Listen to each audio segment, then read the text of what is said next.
নমস্কাৰ, এই মুহূৰ্তত আহি পৰিছে সন্ধিয়াৰ কেইবাটাও গুৰুত্বপূৰ্ণ খবৰ। অসমৰ লগতে ৰাজ্যৰ ভিন্ন প্ৰান্তৰ পৰা এনেধৰণৰ নিতৌ নতুন খবৰসমূহ বা ভিডিঅ'সমূহ চাই থাকিবলৈ আমাৰ চেনেলটো ছাবস্ক্ৰাইব ফ'ল' কৰাৰ লগতে ভিডিঅ'টোত এটা লাইক কৰি দিব।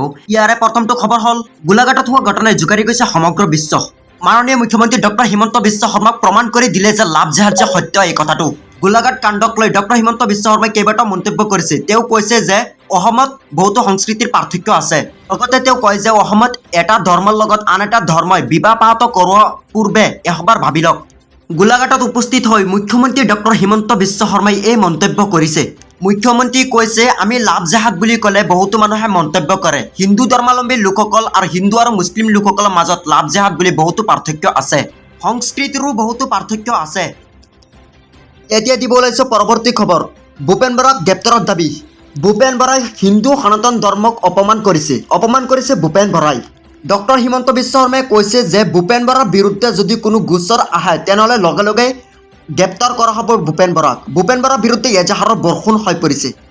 ভূপেন বৰাক লক্ষ্য কৰি ডক্টৰ হিমন্ত বিশ্ব শৰ্মাই কৈছে যে কোনো ধৰ্মৰ ওপৰত বিতৰ্কিত মন্তব্য নকৰিবলৈ জনাইছে ডক্টৰ হিমন্ত বিশ্ব শৰ্মাই। এতিয়া ভূপেন বৰাক গ্ৰেপ্তাৰৰ দাবী বিভিন্ন দল সংগঠনৰ। মহাভাৰতক লাভ জেহাদ বুলি আখ্যা দিছিল ভূপেন বৰাই। মহাভাৰতক অপমান কৰা ভূপেন বৰাক মন্ত্ৰী পিছ হাজৰিকাই কয় যে ভূপেন বৰাই যি ভুল কৰিছে ডাঙৰ ভুল কৰিছে। ভূপেন বৰাই ক্ষমা নহয়। সেৱাত প্ৰাৰ্থনা কৰি ভূপেন বৰাই নিজে ক্ষমা খুজিবলৈ বাধ্য হয়। সন্ধিয়াৰ আৰু এটা পৰৱৰ্তী খবৰ হ'ল নিষিদ্ধ কৰা হ'ব পানীৰ বটল। এই বিষয় লৈ ডক্টৰ হিমন্ত বিশ্ব শৰ্মাই সৰব হৈ পৰিছে। অসমত নিষিদ্ধ হ'ব 1 লিটাৰতকৈ সৰু প্লাষ্টিকৰ বটলসমূহ। মাননীয় মুখ্যমন্ত্ৰী ডক্টৰ হিমন্ত বিশ্ব শৰ্মাই কয় যে পানীৰ বটল 1 লিটাৰতকৈ সৰু পানীৰ বটলসমূহ নিষিদ্ধ কৰা হ'ব। 2 অক্টোবৰৰ পৰা নিষিদ্ধ কৰা হ'ব পানীৰ বটল। অসমত যিবোৰ প্লাষ্টিকৰ পানীৰ বটল আছে, সৰু সৰু পানীৰ বটলবোৰ সকলোবোৰ নিষিদ্ধ কৰা হ'ব 2 অক্টোবৰৰ পৰা। পৰৱৰ্তী খবৰ, মণিপুৰৰ ঘটনাক লৈ কিয় নীৰৱ হৈ আছে দেশৰ প্ৰধানমন্ত্ৰী। মণিপুৰৰ ঘটনাক লৈ কিয় নীৰৱ দেশৰ প্ৰধানমন্ত্ৰী। মণিপুৰৰ ঘটনাক লৈ উত্তপ্ত ৰাজ্যসভা ও লোকসভা। বিৰোধীৰ প্ৰতিবাদত স্থগিত হৈ পৰা উভয় সদন। মণিপুৰৰ ঘটনাই জোকাৰি গৈছে সমগ্ৰ বিশ্ব।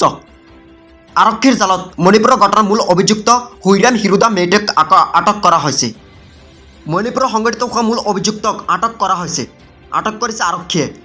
তেওঁ মণিপুৰৰ ঘটনাক লৈ নীৰৱ হৈ আছে দেশৰ প্ৰধানমন্ত্ৰী নৰেন্দ্ৰ মোদী।